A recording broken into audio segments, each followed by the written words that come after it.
Hello guys, स्वागत है आपका सिटीजन जी चैनल पर। और आप सबकी बहुत ही ज़्यादा हैवी डिमांड पर मैं जितनी जल्दी हो सके लेकर आया हूँ आपके लिए हॉस्टल पार्ट 3। आप सब ने इस सीरीज़ पर इतना अच्छा रिस्पांस दिखाया है, इसलिए सबको थैंक यू। अब हम 5K से भी ऊपर पहुँच चुके हैं, तो ऐसे ही सपोर्ट करते रहना। तो ये मूवी 2011 में रिलीज़ की गई थी, सेकंड पार्ट के 4 साल बाद। और इस पार्ट का बाकी 2 पार्ट्स की स्टोरी से कुछ लेना देना नहीं है। लेकिन अगर आपने फर्स्ट और सेकंड पार्ट नहीं देखा तो पहले आई बटन पे क्लिक करके वो देख लो, क्योंकि अगर नहीं देखोगे तो आपको एलीट हंटिंग क्लब का सिस्टम समझ में नहीं आएगा। तो ये मूवी हॉस्टल सीरीज़ की लास्ट फिल्म है, और यही एकलौती ऐसी मूवी है जिसे इस सीरीज़ के राइटर और डायरेक्टर इलाई रोथ ने ना तो लिखा है और ना ही डायरेक्ट किया है। और साथ ही इस मूवी को थिएटर्स में भी रिलीज़ नहीं किया गया था, इसे सीधा DVD के थ्रू रिलीज़ किया गया था। इस मूवी में और भी बहुत सारे चेंजेस है जो आपको आगे पता चल जाएंगे। तो जल्दी से स्टार्ट करते हैं।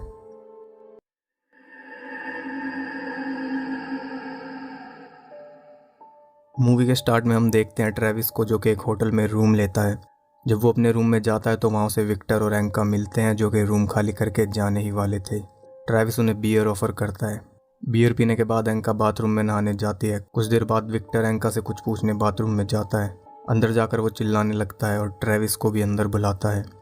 बहुत सोच समझकर ट्रेविस अंदर जाता है और वो देखता है कि एंका वहाँ बेहोश पड़ी है। विक्टर ट्रेविस को एम्बुलेंस बुलाने के लिए कहता है और देखते ही देखते उसे भी कुछ होने लगता है और वो भी बेहोश हो जाता है। कुछ लोग वहाँ आते हैं और उन दोनों को उठाकर ले जाते हैं और हमें पता चलता है कि ट्रेविस ने बियर में कुछ मिला रखा था और वो एलीट हंटिंग क्लब के लिए काम करता है। विक्टर को होश आता है तो वो खुद को एक सेल में पाता है। उसे कुछ भी समझ नहीं आ रहा था, तभी 2 गार्ड्स वहाँ आते हैं और एंका को उठाकर ले जाते हैं और वो कुछ भी नहीं कर पाता। इसके बाद हम देखते हैं स्कॉट को, जिसकी 1 हफ्ते बाद एमी से शादी होने वाली है। स्कॉट का फ्रेंड कार्टर उसे बैचलर्स पार्टी के लिए लास वेगस लेकर जाता है। उनके बाकी 2 फ्रेंड्स माइक और जस्टिन उन्हें वहीं मिलते हैं। वो सिर्फ एक नाइट क्लब में जाते हैं। वहाँ उन्हें 2 एस्कॉर्ट्स मिलती हैं, कैंड्रा और निकी। वो दोनों उन्हें एक जगह पर इनवाइट करती है। वो जगह शहर से बाहर जाकर थी। वो चारों एक टैक्सी में बैठकर उस जगह पर जाते हैं। वहाँ पहुँचकर वो देखते हैं कि वो जगह बिल्कुल सुनसान थी, वहाँ कोई भी दिखाई नहीं दे रहा था। स्कॉट के पास एमी की कॉल आती है और वो उससे बात करने लगता है। बाकी सब आगे बढ़ जाते हैं। एमी से बात करने के बाद वो उन सबको ढूंढने लगता है, लेकिन उसे वहाँ कोई भी नहीं मिलता। तभी पीछे से कोई उसका मुंह ढककर उसे एक व्हील चेयर पर बांध कर कहीं ले जाने लगता है। वो स्कॉट के मुंह में पाइप डालकर उसके अंदर कुछ डालने लगता है। स्कॉट बहुत ज़्यादा डर जाता है और तभी हम देखते हैं कि ये सब एक प्रैंक था। उसके फ्रेंड्स ने ये सब प्लान किया था। इसके बाद वो सब वहाँ पार्टी करते हैं और कैंड्रा स्कॉट को लेकर चली जाती है। माइक निकी के साथ एंजॉय कर रहा था और जस्टिन उन सबको देख रहा था। जस्टिन हैंडीकैप था, इसलिए कोई लड़की उसके पास नहीं आ रही थी। तब निकी उसे अपना कार्ड देकर माइक के साथ चली जाती है। फिर हम देखते हैं कैंड्रा को, जो कि स्कॉट के साथ कुछ करने का ट्राई कर रही थी, लेकिन स्कॉट उसे मना कर देता है, क्योंकि वो पहले भी एक बार एमी से चीट करते हुए पकड़ा गया था और ऐसा वो दोबारा नहीं करना चाहता था। तभी वहाँ पर माइक और निकी आ जाते हैं। स्कॉट और कैंड्रा उन दोनों को वहाँ अकेला छोड़कर चले जाते हैं। अचानक स्कॉट की तबीयत खराब होने लगती है और वो उस क्लब से बाहर निकल जाता है। बाहर वो देखता है कि वो टैक्सी ड्राइवर अभी भी वहीं पर खड़ा था। उसे देखकर वो वापस अंदर जाने की कोशिश करता है, लेकिन वो दरवाज़ा नहीं खुलता। धीरे धीरे वो बेहोश हो जाता है और वो टैक्सी ड्राइवर उसके पास आकर खड़ा हो जाता है। इसके बाद हम देखते हैं एलीट हंटिंग क्लब के लोगों को, जो कि वैन में किसी को लेकर जा रहे थे। अगली सुबह जब स्कॉट को होश आता है तो वो खुद को अपने होटल रूम में कार्टर और जस्टिन के साथ पाता है। उसे बिल्कुल भी याद नहीं था कि वो वहाँ कैसे पहुँचा। वो उनसे माइक के बारे में पूछता है और वो बताते हैं कि वो निकी के साथ गया था और अभी तक वापस नहीं आया है। स्कॉट उसका फ़ोन ट्राई करता है, लेकिन वो भी बंद पड़ा था। वो सोचते हैं कि माइक जल्दी ही वापस आ जाएगा, लेकिन हम देखते हैं कि माइक को भी उस हंटिंग क्लब के लोगों ने सेल में बंद करके रखा है। माइक खुद को उस जगह पर पाकर पैनिक करने लगता है। तभी 2 गार्ड्स आते हैं और उसे निकाल कर ले जाते हैं। वो उसे ले जाकर एक चेयर पर बांध देते हैं और हम देखते हैं कि उसे वहाँ एक डिस्प्ले के तौर पर बैठा रखा था और बहुत सारे अमीर लोग उसके सामने बैठे हुए थे। वो सब लोग उस पर बैठ कर रहे थे, जैसे कि अब वो अपनी जान की भीख मांगेगा या फिर पैसे ऑफर करेगा या फिर अपनी फैमिली का वास्ता देगा। उसके जान बचाने के एक्सक्यूज़ पर वो सब बैठ कर रहे थे। तभी माइक के पास एक आदमी आता है। वो उसके फेस पर एक मास्क रखकर उसकी आउटलाइन बनाने लगता है। माइक उसे अपनी फैमिली का वास्ता देता है और हम देखते हैं कि जिसने भी फैमिली वाले ऑप्शन पर बैट लगाई थी वो जीत जाता है। इसके बाद वो आदमी माइक के चेहरे की स्किन को काट कर निकाल लेता है और उसकी ये कला देखकर वो सब लोग बहुत खुश होते हैं। तो आप देख ही सकते हैं कि पहले पार्ट में हर इंसान का एक फिक्स रेट था और दूसरे पार्ट में लोगों की ऑनलाइन बोली लगती थी, लेकिन तीसरे पार्ट में तो ये अमीर लोग जिंदा इंसानों पर जुआ खेल रहे थे। उधर माइक के फ्रेंड्स निकी के घर का पता लगाते हैं उस कार्ड से, जो कि निकी ने जस्टिन को दिया था। वो एक ट्रेलर में रहती थी। वो सब वहाँ जाते हैं, लेकिन उसका ट्रेलर लॉक्ड पड़ा था। उन्हें माइक को ढूंढना ही था, इसलिए वो खिड़की से अंदर घुस जाते हैं। वो अंदर चेकिंग करने लगते हैं, तभी वहाँ केंड्रा एक आदमी के साथ आ जाती है और उन सब के ऊपर गन तान देती है। स्कॉट उसे बताता है कि वो निकी को ढूंढ रहे हैं क्योंकि माइक कल रात उसी के साथ गया था और वो अभी तक वापस नहीं आया। लेकिन केंड्रा उसे बता दिया कि निकी भी कल रात से ही वापस नहीं आई है। और इस बार हम उस डिस्प्ले में देखते हैं निकी को, और उसे वहाँ लिटाकर एक आदमी उसके ऊपर बहुत सारे बग्स छोड़ देता है जो कि उसके मुंह में घुसकर उसका दम घोट देते हैं और वो मर जाती है। इधर केंड्रा भी उन सबके साथ निकी को ढूंढने के लिए निकल जाती है। तभी ट्रेविस माइक के फोन से निकी की एक फोटो क्लिक करके जस्टिन को भेजता है और उन्हें लगता है कि वो निकी के साथ है। वो उन्हें एक एड्रेस पर बुलाता है। जैसे ही वो सब उस एड्रेस पर पहुंचते हैं, वो लोग उन्हें बेहोश करके उस क्लब में ले आते हैं और उन्हें भी सेल्स में बंद कर देते हैं। वहाँ उन्हें विक्टर मिलता है जो उन्हें बताता है कि वो सब मरने वाले हैं। तभी 2 गार्ड्स आकर जस्टिन को ले जाते हैं।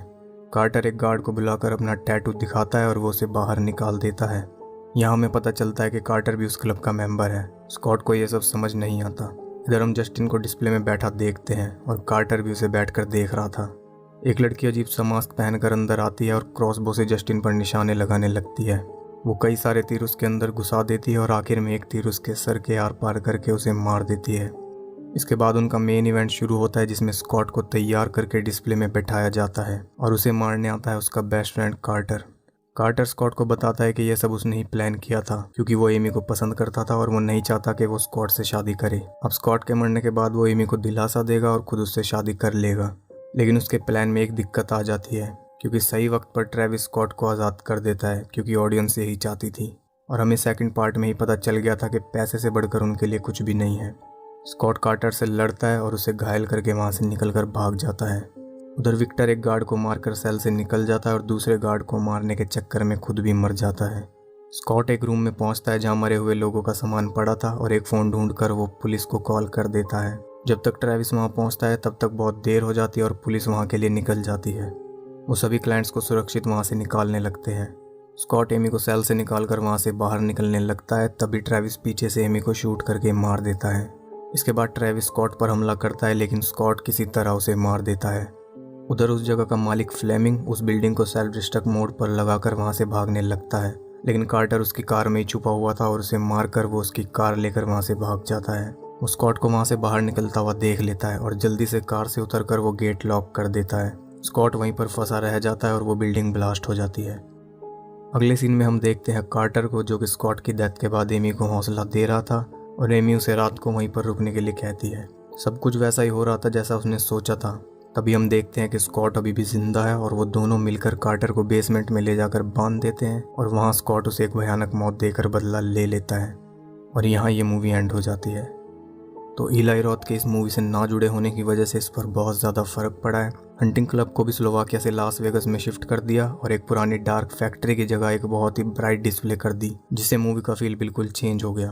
पहले 2 पार्ट में हमें इलाई रॉथ का नज़रिया दिखा जो कि बिल्कुल परफेक्ट था और बहुत ही ज़्यादा ट्विस्टेड और अनएक्सपेक्टेड डेथ्स भी हमें देखने को मिली, लेकिन इसमें उतना इनोवेटिव कुछ भी नहीं था।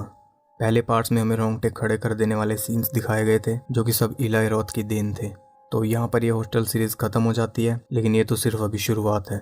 अभी आप सबको बहुत कुछ दिखाना बाकी है। अभी बहुत सारी सीरीज़ आने वाली हैं। कुछ ऐसी मूवीज़ आएंगी जिनको कि इंडिया में कोई भी नहीं जानता, वो बहुत ही अंडररेटेड है, जो कि मैं टाइम से लाता रहता हूँ। और अभी बहुत सारी मूवीज़ आने बाकी हैं। कुछ मूवीज़ ऐसी आएंगी जो कि मेरी फेवरेट हैं और कुछ मूवीज़ ऐसी आएंगी जो कि आप रिकमेंड करोगे। तो अगर आपने अभी तक चैनल सब्सक्राइब नहीं किया है तो इसे सब्सक्राइब जरूर कर लें, बहुत कुछ आने वाला है। और अगर आपको ये वीडियो पसंद आई हो तो इसे लाइक कर देना। बहुत ही अच्छा रिस्पॉन्स हॉस्टल सीरीज़ पे हमें देखने को मिला है, तो आगे भी बहुत सारी सीरीज़ आएंगी और आप सब बहुत इन्जॉय करोगे। और अगर आप ये सब मूवीज़ देखना चाहते हो और आपका टाइम पास नहीं हो रहा है तो नीचे डिस्क्रिप्शन में लिंक है मेरे टेलीग्राम चैनल का। वहाँ पे मैं बहुत सारी मूवीज़ के लिंक डालता हूँ, जिन मूवीज़ पे मैं वीडियो बनाता हूँ, और जो बिल्कुल रेयर मूवीज़ हैं उन सब के लिंक वहाँ पर मिल जाएंगे। साथ ही लेटेस्ट मूवी के लिंक भी मिल जाएंगे, तो वहाँ से आप मूवीज़ देख के अपना टाइम पास कर सकते हैं। बाकी मैं पूरी कोशिश करूँगा आपको जल्दी से जल्दी और कंटेंट देने की, तो चैनल ज़रूर से सब्सक्राइब कर लेना और साथ ही कमेंट करके बताओ कि पूरी सीरीज़ में आपको बेस्ट पार्ट कौन सा लगा। तो मैं मिलता हूँ आपसे अगली वीडियो में, तब तक के लिए सबको बाय।